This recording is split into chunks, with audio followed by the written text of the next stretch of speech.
39 a.m.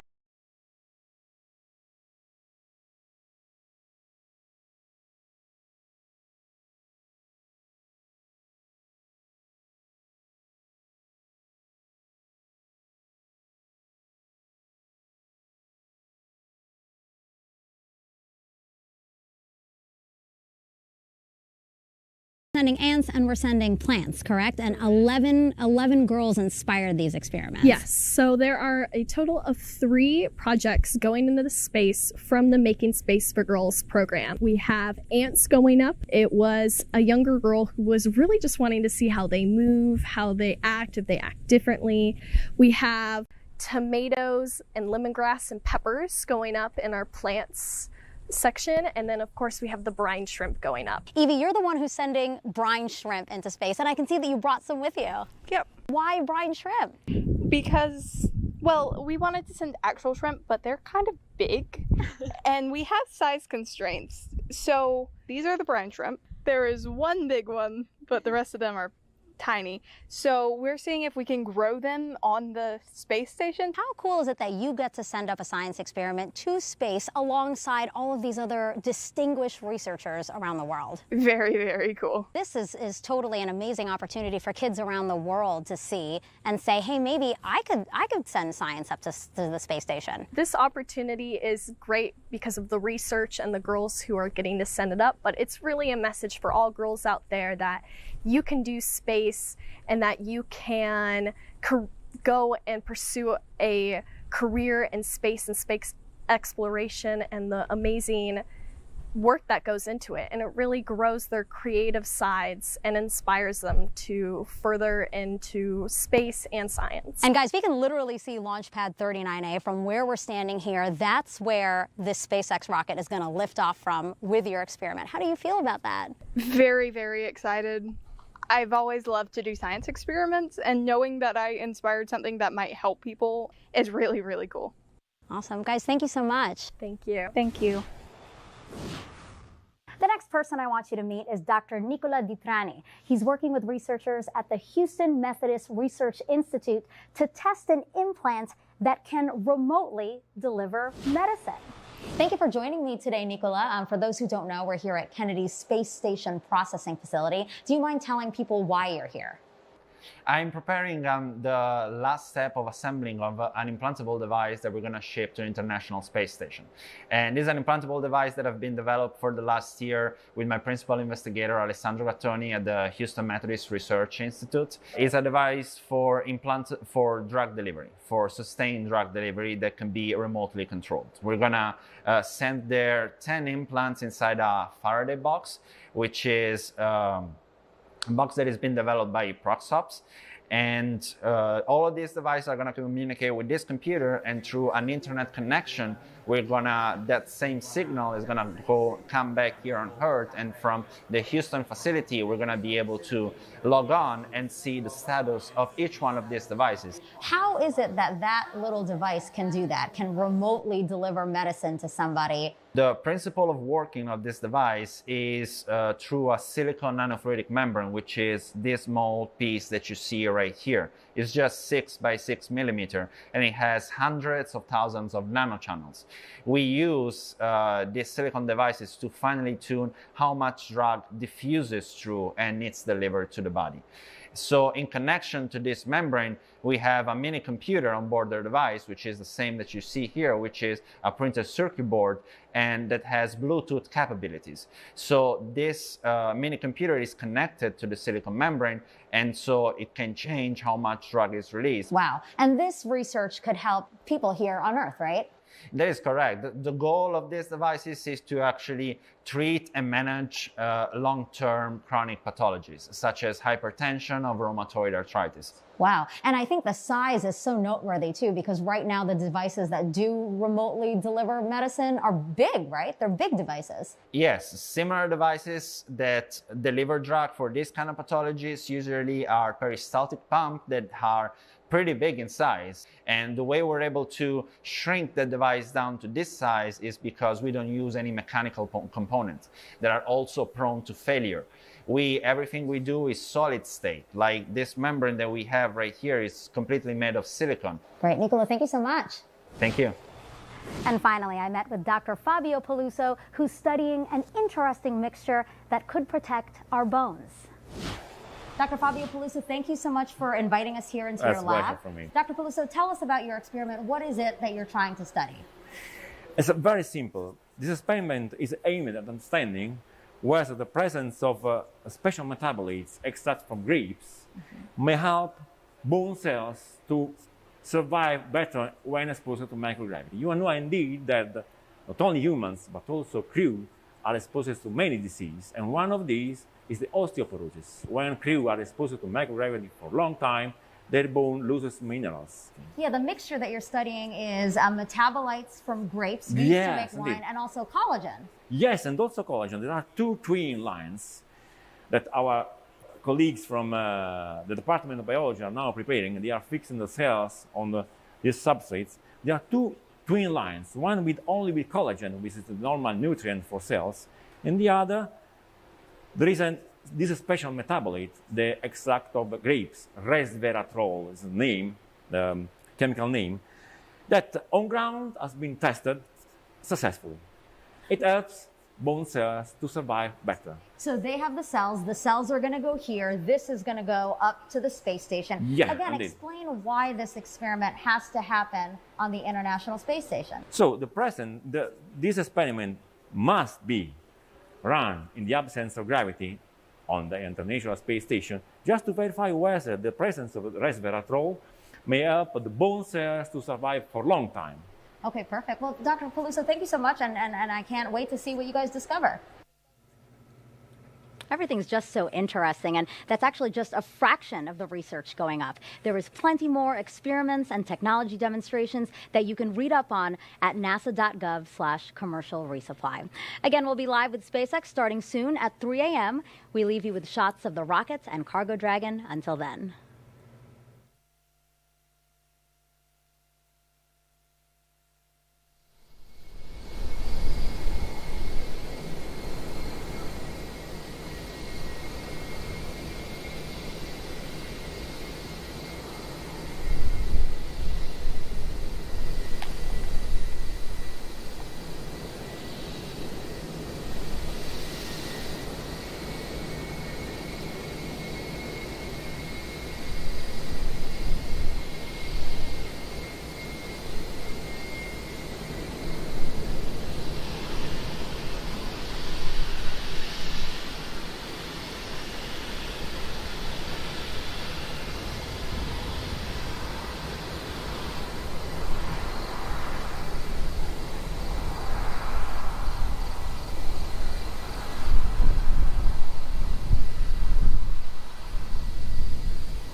Good morning, everyone. Is it good? Good morning, everyone. Hello, hello. So on the screen there was just 16 minutes to launch. Mark, there is something coming from the... Yeah, okay. So the weather is getting better than yesterday. The wind is low. The sea is quiet. So let's go and see. We practiced yesterday how it can look, but let's get it further a bit this time. Yeah. So today we don't have the seating order, so it's a little bit more relaxed. So you can sit however you want. There is smaller breakfast in the corner. You can have coffee and everything. So yeah, please enjoy. And yeah, in 15 minutes we hopefully see us going up.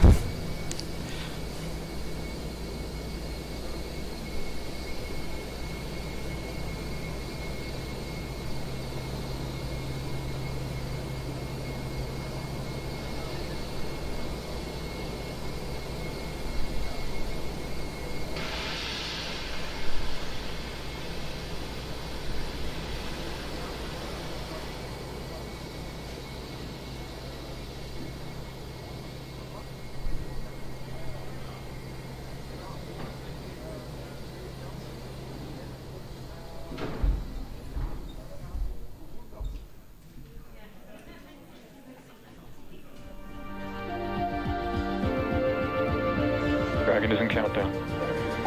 Falcon 9 is in startup.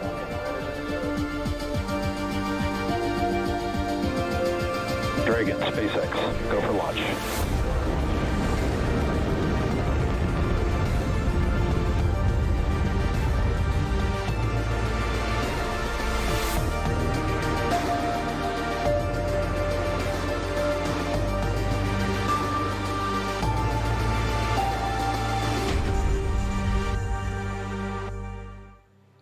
And we are back showing you another live look of SpaceX's Falcon 9 rocket and Cargo Dragon here at Pad 39A at Kennedy Space Center. Yesterday's launch was scrubbed because of weather. We're going to try again in just about 14 minutes. Thank you for waking up with us again this Sunday morning. I don't know what day it is, guys. I'm Megan Cruz with NASA Communications, live from Kennedy Space Center in Florida. Today's launch at 3:14 a.m. Eastern Time is SpaceX's 23rd cargo resupply mission for NASA to the International Space Station. We are again simulcasting this live show on NASA TV and on SpaceX's webcast. Let's bring in Andy Tran now, live from SpaceX's headquarters in Hawthorne, California. Andy, I know you're also hoping for some better weather today, and it looks like we have it. Yeah, we are definitely continuing to keep an eye on the weather. If it does cooperate, this will be the third Dragon flight to the space station this year, and also the third cargo resupply mission with our upgraded Dragon. Following a successful launch, this Dragon will be joining the Crew 2 vehicle Endeavour, currently on orbit and attached to the International Space Station. For now, let's take a closer look at the vehicles out on the pad. On screen right now is a view of Dragon, and that is a view of Falcon 9 underneath it. It is a reusable two-stage rocket designed and manufactured by SpaceX. The bottom two-thirds of the vehicle is the first stage. Its objective is to accelerate the vehicle through the Earth's atmosphere to space and then separate from the rest of the rocket. This is going to be the fourth flight for today's first stage, which actually previously supported both the Crew 1 and Crew 2 missions for NASA. We are going to be attempting to recover the first stage again with our brand new drone ship named a Shortfall of Gravitas. There it is on screen. Above the first stage is the second stage. It has a single Merlin vacuum or MVAC engine, which ignites after the first stage separates. The second stage is what will carry Dragon to its intended orbit, allowing the spacecraft to eventually rendezvous with the International Space Station. And as we saw previously, Dragon is the spacecraft sitting on top of the rocket. To this day, Dragon remains the only spacecraft currently flying that's capable of transporting significant amounts of cargo to and from the Earth. So that's a little bit about our Dragon and Falcon 9 vehicles. Back to you, Megan. Thank you, Andy. And now I want to bring in Joshua Santora, also with NASA Communications. Joshua, can you walk us through yesterday's weather concerns and again, just how much better it's looking today? Yeah, Megan, as you said, it is looking so much better today. Appreciate that. And so yesterday we had a lot of concerns happening really close to launch. And as is the case with all weather concerns, it just takes time to get past them. And that's what we saw yesterday is we didn't have enough time. And so we were concerned about things that either actual natural lightning or generating lightning as we flew through the atmosphere. And so that really kind of forced us to wave off yesterday's attempt. Today, things are looking phenomenal. Take a look here. This is only a 20% chance that we would have a violation of our launch constraints, which means we are 80% go on weather. The only things we're watching are some clouds in the area and the potential for precipitation, but by and large, we're extremely optimistic, now targeting launch in about 11 minutes from now. That report coming from the Space Launch Delta 45 folks with the Space Force. Appreciate Launch Weather Officer Brian Cizik walking us through that.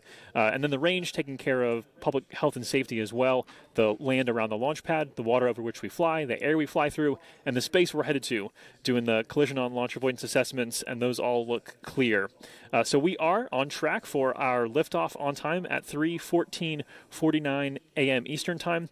That timing is so precise because we have a single second in order to be able to rendezvous with the space station, currently traveling at 17,500 miles an hour, and we're set to rendezvous and dock tomorrow morning, Monday, at 11 a.m. Eastern Time, with our coverage beginning at about 9:30 a.m. Eastern Time. So, Megan, technically really quiet, weather looking really solid. Everything is go at this moment. That's it for now. Back to you. I'm loving your update, Joshua. Thanks for that.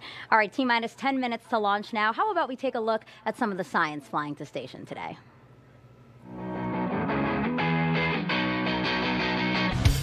What do ants, plants, a remote implant, and brine shrimp all have in common? They're all part of investigations sponsored by the International Space Station U.S. National Laboratory, launching on SpaceX's 23rd Commercial Resupply Services mission. Moreover, these projects will be supporting the validation of the Faraday Research Facility, a new commercial research facility operated by Proxops that is flying on this mission and will provide additional avenues of experimentation for future investigators. Specifically, the Girl Scouts of Citrus, in conjunction with Space Kids Global, will launch 3 different student-led investigations, all evaluating the characteristics of living organisms in low Earth orbit. One experiment will examine microgravity's effects on ant behavior. Another will look at plant growth in space. And the last will explore how brine shrimp move and behave in the low Earth orbit environment. A team of researchers from Houston Methodist Research Institute is also launching an investigation on this mission that will utilize the Faraday Research Facility. This team has a long and exciting history of space-based R&D in areas ranging from nanofluidics to drug delivery technology development, rodent research, and advanced materials. These research projects have led the team to its latest investigation that will aid in the development of a tunable drug delivery implant. The implant can be remotely controlled to release specific amounts of drug, providing individualized treatment for patients on Earth.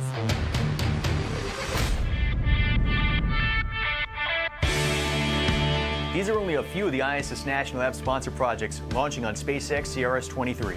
Research sponsored by the National Lab aims to bring value to our nation and drive a robust market in low Earth orbit. To learn more about all investigations sponsored by the ISS National Lab flying on this mission, please visit our mission overview page at issnationallab.org. All very interesting and really a wide variety of science. Researchers use the unique opportunity to study things in microgravity to hopefully uncover ways to improve human spaceflight or how we do things here on Earth.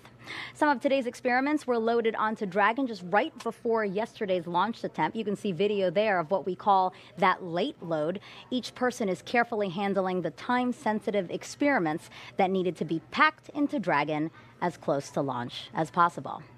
But what happens to the science once it arrives at the space station? Let's take a look at a special tour we shot just for you guys with the astronauts on board. Hello and welcome aboard the International Space Station. I'm NASA astronaut Megan MacArthur along with my crewmate Shane Kimbrough.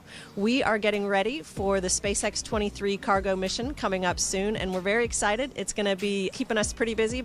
Hey Megan, let's go show them around the space station a little bit and we'll show you where some of these experiments are going to be done. welcome to the European module called Columbus. This is where a lot of the SpaceX 23 experiments are going to hang out. One of those is called Apex 8, which is going to study the response to stressors at the genetic level of plants. Now, they're going to be really small plants in petri dishes that we're going to eventually put into this facility here that's called Veggie. It's a veggie plant growth facility. On my last flight, I got to grow lettuce in here, and we got to actually harvest that and eat it, so that's pretty cool.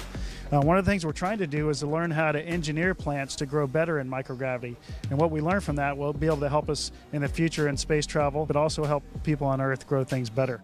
This isn't the only facility we have on the International Space Station to grow things. We have an advanced plant habitat, and currently we're growing chili peppers in there, which we hope to harvest towards the end of our mission.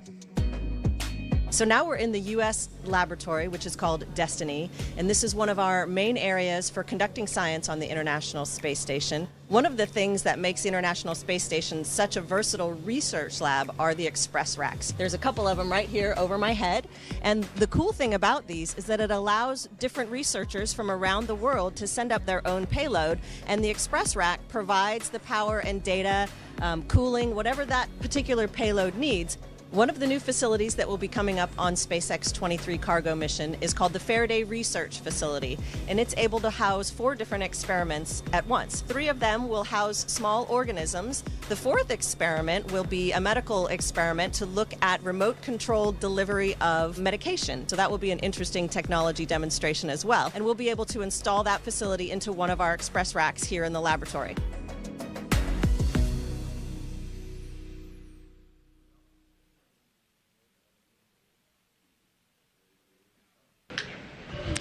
And that was NASA astronauts Megan McArthur and Shane Kimbrough aboard the International Space Station. And welcome to the International Space Station Flight Control Room. I am Shaniqua Vereen, live at the Johnson Space Center here in Houston, Texas. The team of flight controllers at Mission Control Houston today is being led by Flight Director Rebecca Wingfield. Teams here at Mission Control will really jump into action tonight into early Monday morning as Cargo Dragon approaches the International Space Station. There are currently 7 crew members living and working aboard the station. Expedition 65 consists of NASA astronauts Shane Kimbrough, Megan McArthur, and Mark Vandehei, Roscosmos cosmonauts Pyotr Dubrov and Oleg Novitsky, Aki Hoshide of JAXA, and Thomas Pesquet of the European Space Agency. As Crew Dragon approaches the International Space Station in the morning hours on August 30th, NASA astronauts Shane Kimbrough and Megan McArthur will be monitoring the arrival from the station's cupola. Cargo Dragon will remain attached to the International Space Station for about 1 month before being packed up with critical science and supplies and will splash down in the Atlantic Ocean or the Gulf of Mexico for that science to be analyzed back here on Earth. Everything's still a go from here in Mission Control Houston, and we're looking forward to welcoming another vehicle to the International Space Station. So for now, we'll head back out to Kennedy. Megan? Great, Shaniqua, thanks. Let's get one last status update from Andy and Joshua before the final moments of the countdown. Guys? Thanks, Megan. We are about T-minus 3.5 minutes until liftoff. The SpaceX team is working no significant issues. Right now, we are expecting the strongback to be reclining away from the rocket to its pre-launch position, about 2 degrees away from Falcon 9 in order to prepare for liftoff. That strongback is part of the transporter erector. You can see on screen right now, it's starting to recline away from Falcon 9. The transporter erector is that large truss structure next to Falcon 9. Its job is, again, to retract away from the rocket and prepare for liftoff. At this point, RP-1 fuel is completely loaded on the 2nd stage and nearly completely loaded on the 1st stage. Liquid oxygen loading is currently underway on both stages and will complete around the T-minus 2-minute mark. In these last few minutes, Falcon 9 is performing final health checks on its primary communications, avionics, and propulsion systems in preparation for flight. Dragon is undergoing vehicle health checks, and we did hear the call out T-minus 5 minutes for internal power. Switch to internal power, meaning it's living on its own, apart from ground support systems, which is great. We're also expecting right now the checkouts of the 2nd stage thrust vector control actuators are underway. This is what we affectionately refer to as the engine wiggle test. Not very technical, but definitely kind of describes what we're talking about. We're moving the nozzles of those engines on the engine on the 2nd stage to ensure we have control for the uphill climbing and navigating that vehicle. That's just part of making sure the guidance hardware is go for flight. SpaceX will do the exact same thing for all of the 1st stage engines just a few seconds before ignition. All of this in preparation for our rendezvous with Space Station tomorrow morning. And Space Station right now we're on approach for. We're catching up to. Stage 2 LOX load complete. Is just over the south edge of Australia as we speak. Dragon is in auto idle. And we just heard the call out that LOX load has been completed. That will wrap up propellant loading for the vehicle. You can start to see some white clouds forming around Falcon 9 and Dragon. That is normal and expected for us at this stage in the countdown. That is super chill liquid oxygen starting to condense as it reaches the warmer ambient air temperatures of Florida.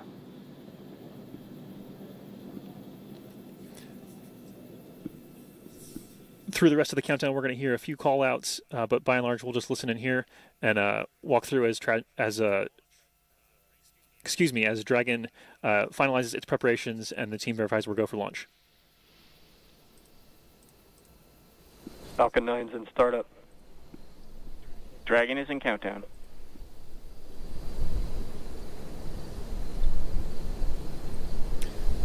Both stages are now pressurizing for launch. Range and weather should both be good to go. Falcon 9, CRS23, go for launch. That was the voice of the launch director verifying we are go. T-minus 30 seconds.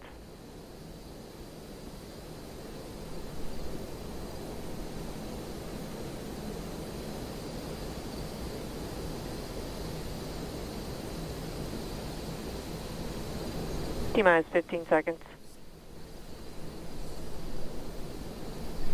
10, 9, 8, 7, 6, 5, 4, 3, 2, 1, 0.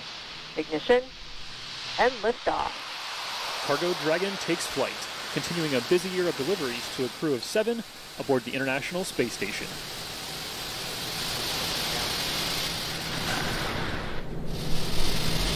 Stage 1 chamber pressure is nominal.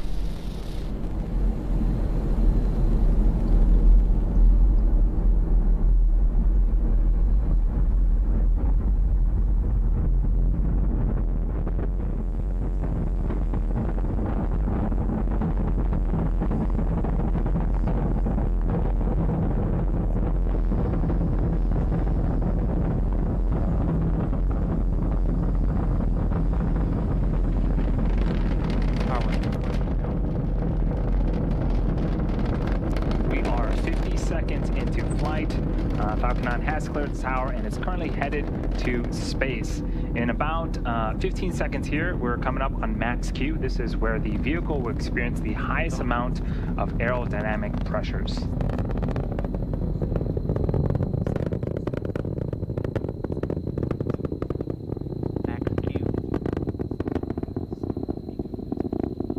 And there was the call out for max Q. We actually throttled down the Merlin engines in preparation for that event. Coming up are 5 more events in rapid succession. Main engine cutoff, stage separation, first stage flip, second engine start 1, and then the boost back burn on this first stage will begin. Main engine cutoff, also known as MECO, is where all 9 M1D engines on the Falcon 9 first stage will shut down. This is followed by stage separation, or the separation of the first and second stages. From there, the first stage will flip to prepare for re-entry and landing a few minutes later. And the Merlin vacuum engine on the second stage will ignite to boost Dragon to low Earth orbit, and that's also known as SES-1. The first stage will then begin its boost back burn. That is the first of 3 burns needed to land on our drone ship today. The first of those 5 events, main engine cutoff, is coming up in about 10 seconds.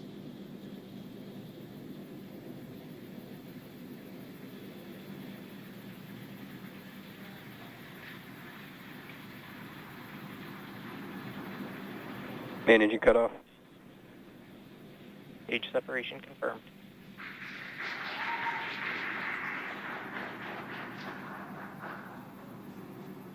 INVAC ignition.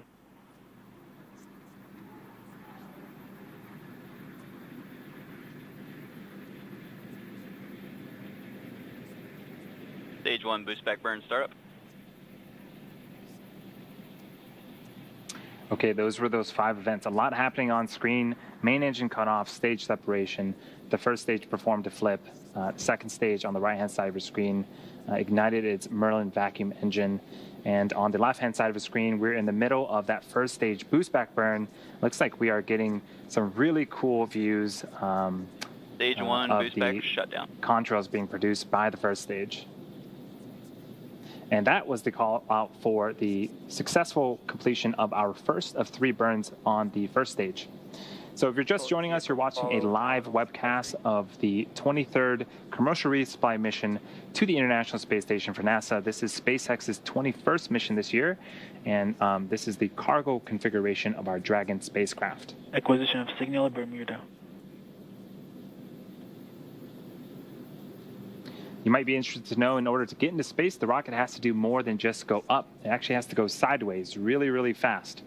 At liftoff, gravity is pulling straight down the rocket, and as we ascend, we tilt the engines. That turns the rockets horizontally.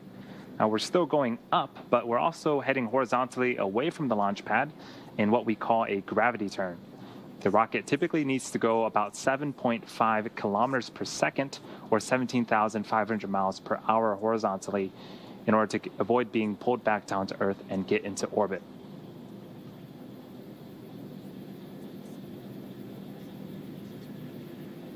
On screen again is the view of the Merlin vacuum engine on the second stage. On the opposite end of that engine is our Dragon. Next event for today's mission is the re-entry burn for the first stage. That's the second of 3 burns. This is where 3 of the Merlin engines will reignite, and this helps to slow down the stage as it re-enters the upper parts of the Earth's atmosphere. And that the beginning of that burn is happening in just under a minute. Seems like we've lost the video footage of the first stage. Hopefully we can get it back in order to see that re-entry burn. But on the bottom left-hand side of the screen is a speedometer of sorts tracking the velocity of the first stage. As we begin that second burn, watch for that speed to slow down, and definitely once we hit the denser parts of the atmosphere, we'll start to see the speed slow down quite significantly.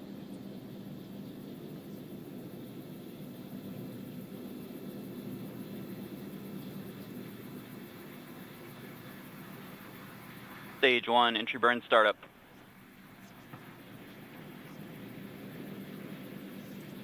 And there is the beginning of the entry burn. 3 Merlin engines have relit and are currently slowing down the first stage. Stage 1 entry burn shutdown.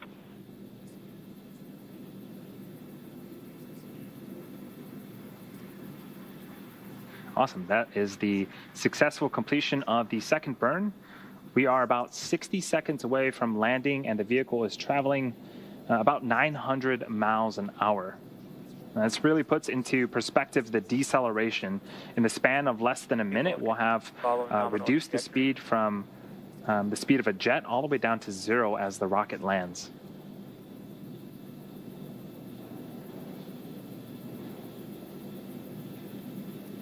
And again, this is our brand new drone ship, a shortfall of Gravitas. This is going to be the first time that we are making a landing attempt on it, and it's currently perched out in the Atlantic Ocean waiting for that first stage booster to return to it.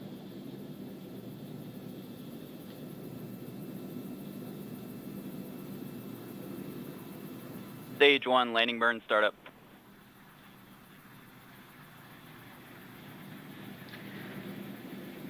A single engine, the center engine, engine number 9, has relit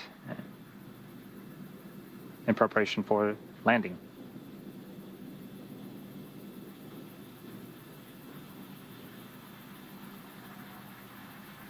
Stage 1 landing leg deploy.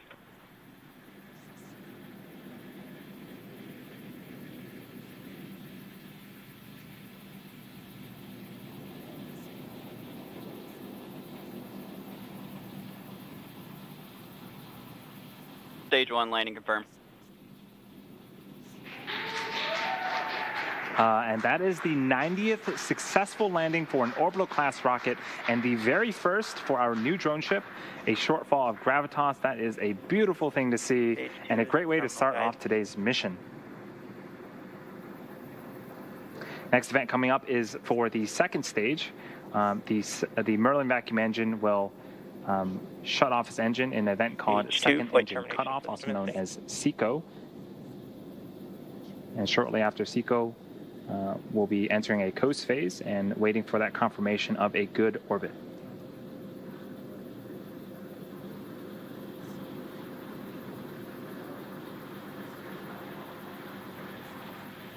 SECO.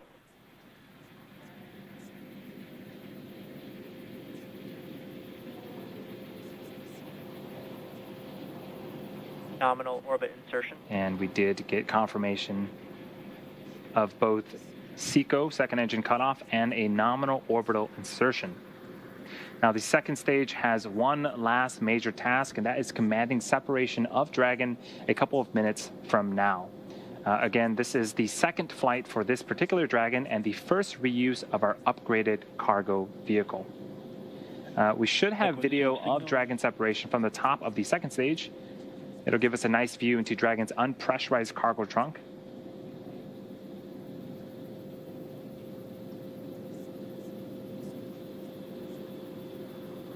And when this Dragon makes its way to the International Space Station, it will be joining the Crew 2 vehicle Endeavour, currently on orbit and attached to the International Space Station. It's going to be super cool to see two Dragons dock to the International Space Station once again. And again, for cargo, we will be delivering over 4,800 pounds of science, research, crew supplies, and vehicle hardware to the orbiting laboratory and its crew. This includes the brine shrimps and ants that we had talked about earlier in the broadcast. Now, the science and research being done in microgravity on the International Space Station has benefited our lives here on Earth for decades. What's really cool is that our new Cargo Dragon vehicle is also able to act as a laboratory in the advancement of this science and research. We call this capability Extend the Lab. It allows some powered payloads to remain on Dragon for experimentation during the duration of the mission. This is especially helpful when there is limited to no space on station for additional science, and it also helps cut down the amount of time the crew has to move payloads in and out of Dragon.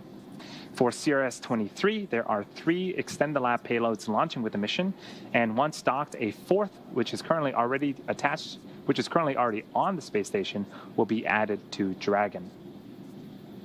So we are about a minute away from that separation from Dragon from the second stage. For now, we are enjoying some views of the second stage Merlin vacuum engine. We can talk a little bit about the upgrades that have been made to Dragon. The first is solar arrays. Typically, after separation, we wait for solar arrays to unfurl from Dragon. This upgraded Dragon has been redesigned, and the solar arrays has its panels built into the trunk section itself, providing power during flight and while on board the station. Another upgrade is how we dock. Before, we needed Dragon to be berth, which is where a robotic arm from the International Space Station reaches out and grabs Dragon and will attach it to the International Space Station. Now, Dragon can autonomously dock using a centerline camera and LiDAR, which is an acronym for light detection and ranging. And so this autonomous docking sequence is what Dragon will go through in the short future as it continues to make its way towards the International Space Station. Separation confirmed. And that is a great view of Dragon separating from the top of the second stage.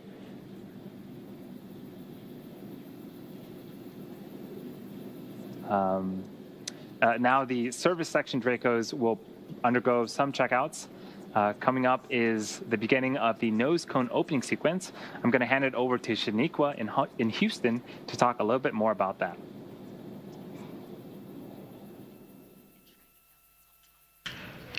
Thanks, Andy. Everything is still going well back here in Houston and Mission Control Houston. Right after Dragon separated, it began a series of automatic checkouts, including some small firings of the Draco maneuvering thrusters. The next milestone is the nose cone deploy. The nose cone protects the docking hardware and rendezvous and tracking elements on top of Dragon during ascent. The nose cone deployed uncovers the 4 forward bulkhead thrusters, which Dragon will use for its major burn maneuvers to catch up with the space station. Once open, the nose cone will stay in that position until the very end of its mission, closing prior to re-entry to provide some additional protection to that same hardware during re-entry.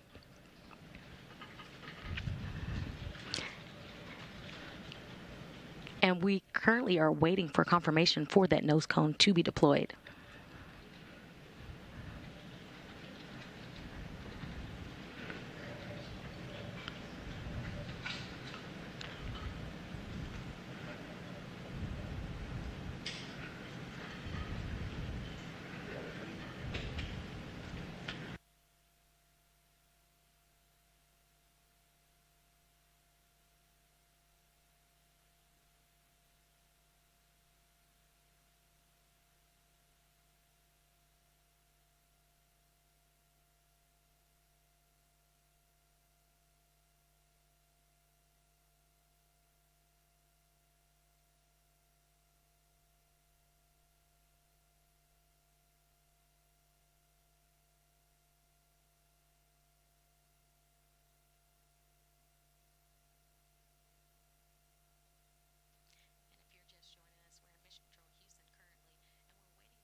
And if you're just joining us, we're in Mission Control Houston currently, and we're waiting for the confirmation of nose cone deploy for Cargo Dragon.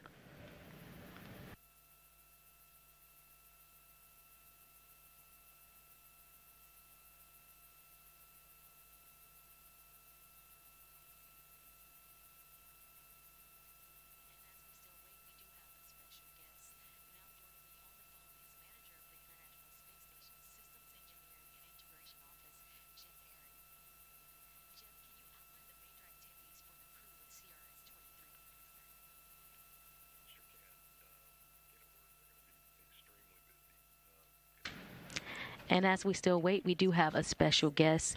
Now joining me on the phone is manager of the International Space Station Systems Engineering and Integration Office, Jeff Aaron.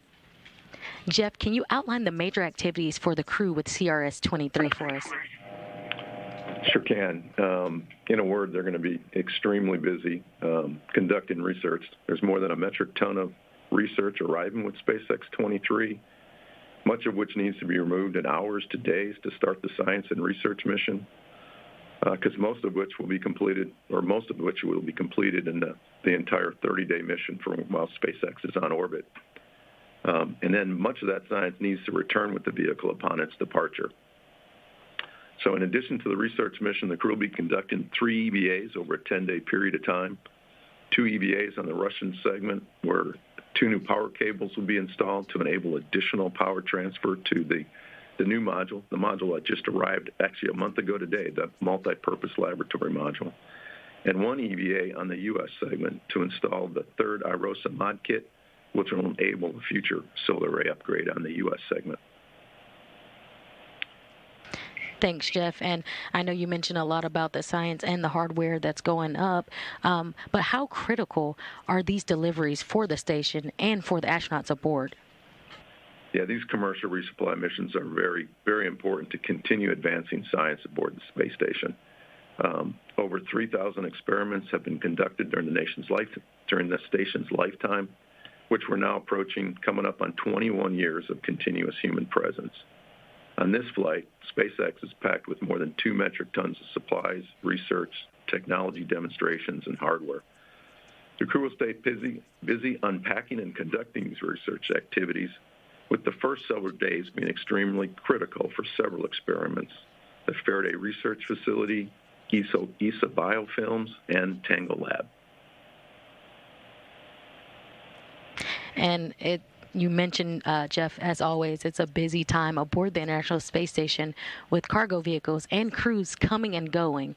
You mentioned the 2 Russian spacewalks that are quickly approaching us. How complex will the next few months be for the station program and the global partnerships?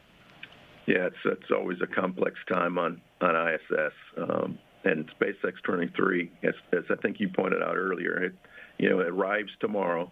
So 30 some hours, when I'm trying to do real-time math here, 28 to 30 hours later. But 10 a.m. Central is when SpaceX will arrive.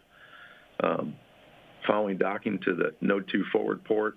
And oh, by the way, this is the first cargo vehicle that will be docking to the forward port. The hatch will be opened about 2 hours later, and then the crew still has several hours of unpacking to do to begin the research program. And although the first EVA isn't until Friday of this week, the crew has already begun preparing for each of these upcoming spacewalks, which include suit preparations, tool gathering and packing, procedure reviews, and personally a lot of self-study for the astronauts. There will be 2 on the Russian segment, as you said, and 1 in the U.S. segment, all over a 10-day period of time. So it's a very busy time, but as I kind of said up front there, it's kind of like that every day on ISS. So very exciting times. Thanks, Jeff. All right, and thanks so much for joining us today. Back here in the International Space Station Flight Control Room, flight controllers are monitoring the systems on the station itself ahead of Dragon's arrival Monday morning. Once Dragon crosses that approach ellipsoid, which is the mythical sphere around the station, flight controllers here in Mission Control Houston will begin joint operations with the SpaceX teams in Hawthorne, California. NASA astronauts Shane Kimbrough and Megan MacArthur will be monitoring the approach and arrival of Dragon with a planned docking Monday morning at 10 a.m. Central Time, 11 a.m. Eastern. Once Cargo Dragon is docked to the station, MacArthur and Kimbrough will begin those hatch operations that Jeff mentioned. And between the International Space Station and Cargo Dragon, the hatches will be opened. Again, everything's still on track on the International Space Station side. So that'll do it for us here in Mission Control Houston. Now back over to Kennedy. Megan? Thanks, Shaniqua. That's going to wrap up our launch coverage of SpaceX's 23rd commercial resupply services mission. Cargo Dragon is on course to dock to the International Space Station at about 11 a.m. Eastern Time tomorrow. We will have live coverage of rendezvous and docking beginning at 9:30. In the meantime, you can learn even more about this mission on nasa.gov commercial resupply. Thank you for joining us, and we'll leave you with a replay of today's gorgeous launch. T-minus 15 seconds. 10, 9, 8, 7, 6, 5, 4, 3, 2, 1, 0. Ignition and liftoff. Cargo Dragon takes flight, continuing a busy year of deliveries to a crew of 7 aboard the International Space Station.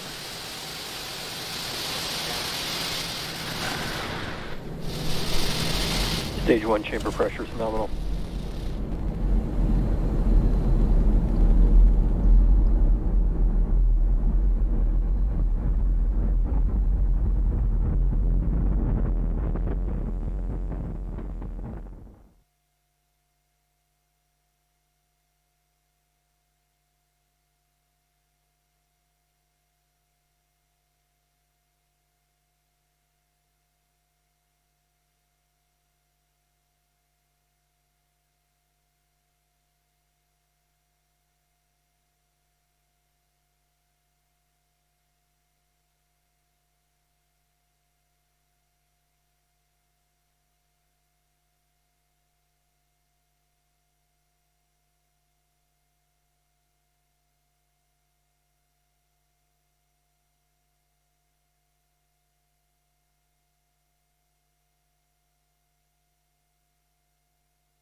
Ground control to Major Tom. Ground control to Major Tom. Take your protein pills and put your helmet on. 10. Ground control 9, to Major Tom. 8, 7, 6. Commencing 5, countdown, engines on. 3, 2. Check ignition and may God's love be with you.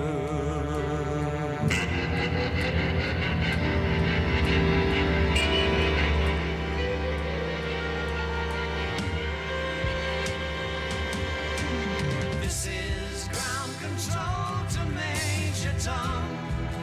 You've really made the grade, and the papers want to know whose shirts you wear. Now it's time to leave the capsule if you dare.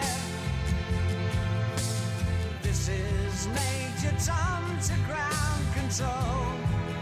I'm stepping through the door, and I'm floating in a most peculiar way, and the stars look very different today. For here am I sitting in a tin can, far above the world. Planet Earth is blue, and there's nothing I can do.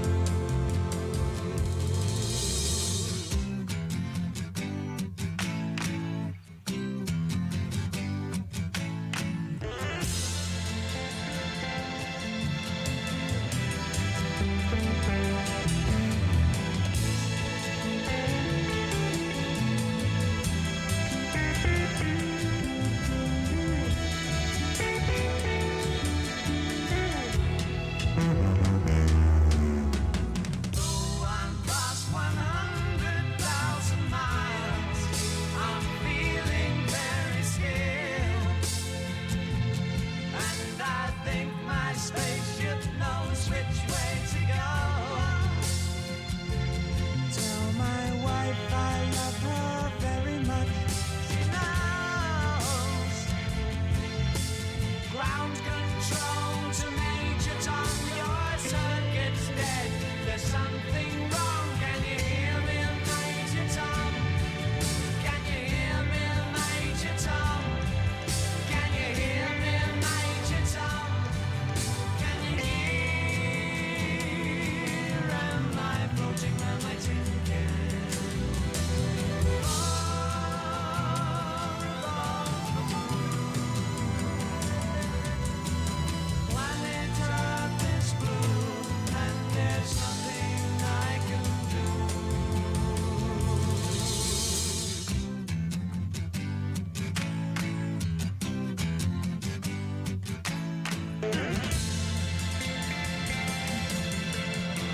my bags last night, pre-flight.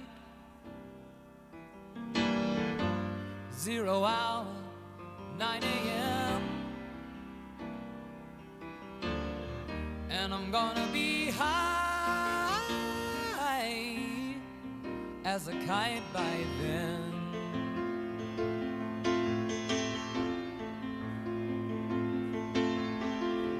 I miss the earth so much, I miss my wife.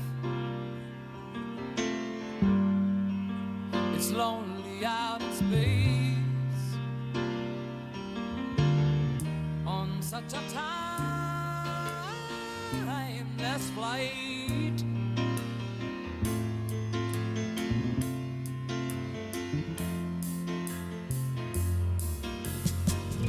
And I think it's gonna be a long, long time till touchdown brings me round again to find I'm not the man they think I am at home. Oh no, no, no, I'm a rocket man, burning out his fuse out here alone.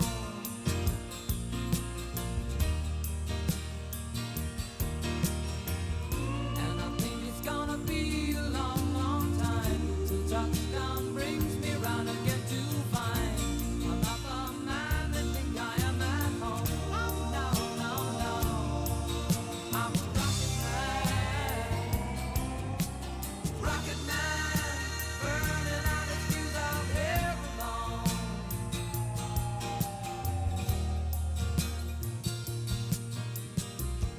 Mars ain't the kind of place to raise your kids.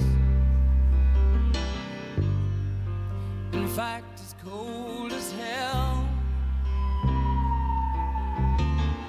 and there's no one there to raise them if you did.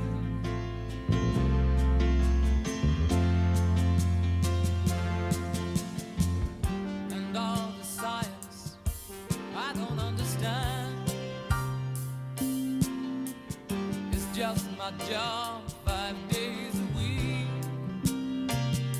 A rocket man,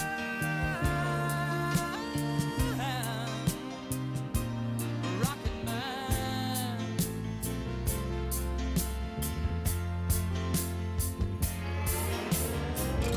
And I think it's gonna be a long, long time till touchdown brings me round again to find I'm not the man they think I am at home. Oh no, no, no, I'm a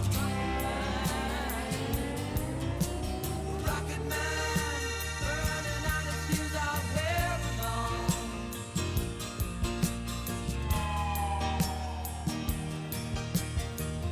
And I think it's gonna be a long, long time till touchdown brings me round again to find I'm not the man they think I am at home. Oh no, no, no, I'm a rocket man, burning out his fuse out here alone. And I think it's gonna be a long, long time.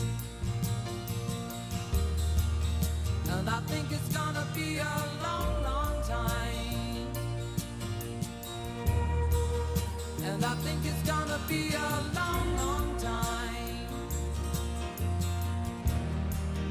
And I think it's gonna be a long, long time. And I think it's gonna be a long, long time. And I think it's gonna be a long, long time. And I think it's gonna be a long, long time.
It's a god-awful small affair till a girl with her mousy hair, but her mommy is yelling no, and her daddy has told her to go, but her friend is nowhere to be seen as she walks through a sunken dream to the seat with the clearest view, and she's hooked to the silver screen. But the film is a saddening bore, for she lived it 10 times or more. She could spit in the eyes of fools as they ask her to focus on sailors fighting in the dance hall. Oh man, just look at those cavemen go. It's the freakiest show. Take a look at the lawman beating up the wrong guy. Oh man, I wonder if he'll ever know he's in the best-selling show. Is their life on Mars?